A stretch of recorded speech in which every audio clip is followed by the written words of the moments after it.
काला साया। यूं तो बनारस घाट अपनी खूबसूरती के लिए बहुत प्रचलित है, पर घाट के किनारे कई राज लिए बैठे हैं। ये कहानी शुरू होती है बनारस के घाट के पास बने ममता निवास से, जहाँ प्रिया लाल जोड़े में ममता के घर उसकी बहू बनकर आती है। आओ आओ बहू, घर को अपने पैरों से पवित्र करो। ममता घर की दहलीज पार कर ही रही होती है कि अचानक एक बहुत गंदी सी बास पूरे घर में फैल जाती है।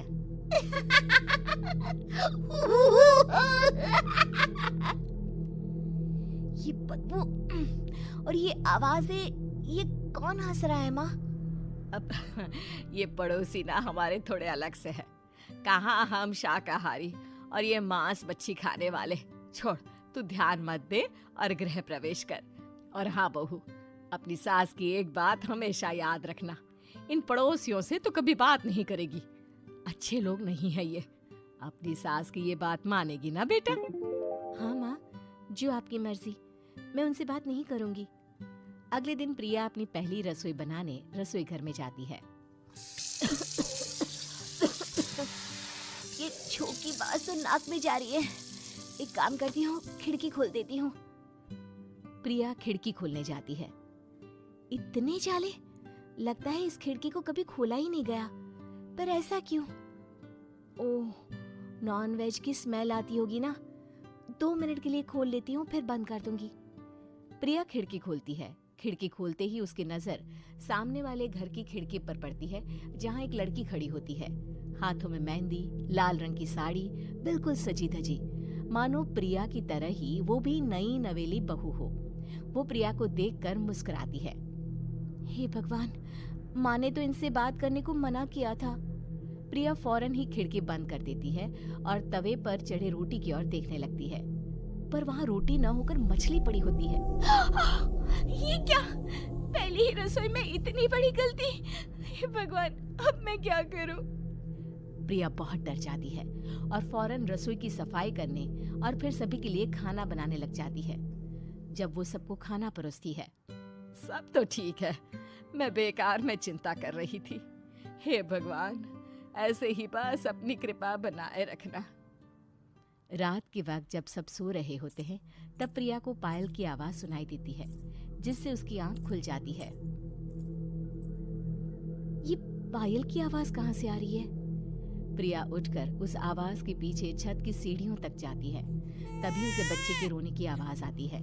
प्रिया छत पर जाती है तो क्या देखती है? वही लाल साड़ी वाली लड़की अपनी गोद में एक नवजात बच्चे को घुमा घुमा कर सुला रही है। तभी प्रिया की नजर उसके पेट पर पड़ती है। ओह गॉड, ये तो प्रेग्नेंट भी है। सुनिए, बच्चा सो नहीं रहा है क्या? मैं कुछ मदद करूं? नहीं नहीं, आपके घर वालों को अच्छा नहीं लगेगा, मैं संभाल लूंगी। स्नेहा की गोद से बच्चा हाथ मारकर प्रिया की गोद में आने को छटपटाने लगता है। दोनों घर अगल बगल में बने होने के कारण प्रिया उस बच्चे को गोद में ले लेती है। प्रिया के पास आते ही वो सो जाता है। बच्चे का वो स्पर्श रात भर प्रिया भूल नहीं पाती और अगली सुबह वो छत पर कपड़े सुखा रही होती है। तभी उसे एक औरत इशारा करके बुलाती है। स्नेहा कह रही थी बाबू तुम्हारी गोद में आते ही सो गया। मैं गौरी, स्नेहा की माँ हूँ। बहू, घर आना, बाबू को खिला भी लेना। शाम को जब घर पर कोई नहीं रहता, बच्चे से मिलने के लिए प्रिया छिपकर अपनी पड़ोसन के घर चली जाती है और कुछ देर बच्चे को खिलाकर वापस लौट आती है। इसके कुछ दिन बाद ही प्रिया को पता चलता है कि वो माँ बनने वाली है। ममता की खुशी का ठिकाना नहीं रहता।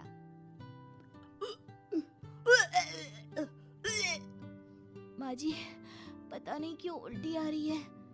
प्रिया भागती हुई वॉशरूम में जाती है तो हरे और लाल रंग की उल्टी करती है। उस उल्टी में से कीड़े निकलते हैं। ये क्या?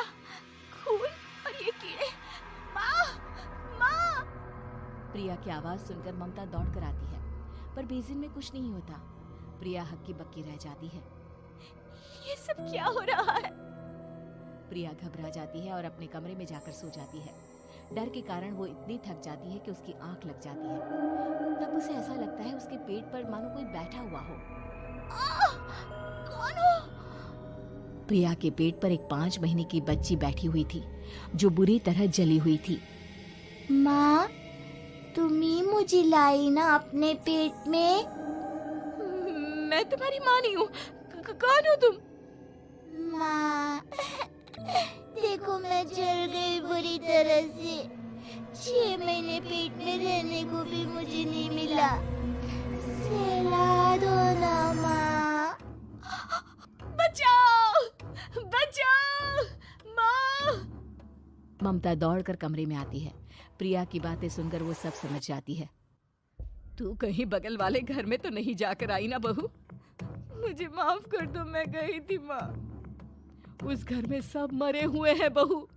कई साल पहले स्नेहा उस घर में बहू बनकर आई थी। कुछ ही दिन में वो एक बच्चे को जन्म देने वाली थी। पूरा घर बच्चे के आने की खुशी में खोया था कि एक दिन अचानक उस घर में आग लग गई। सब बुरी तरह जलकर मर गए। गौरी आज भी दादी बनने का इंतजार कर रही है और इसीलिए स्नेहा ने अपना अजन्मा बच्चा तुम्हारी कोख में डाल दिया।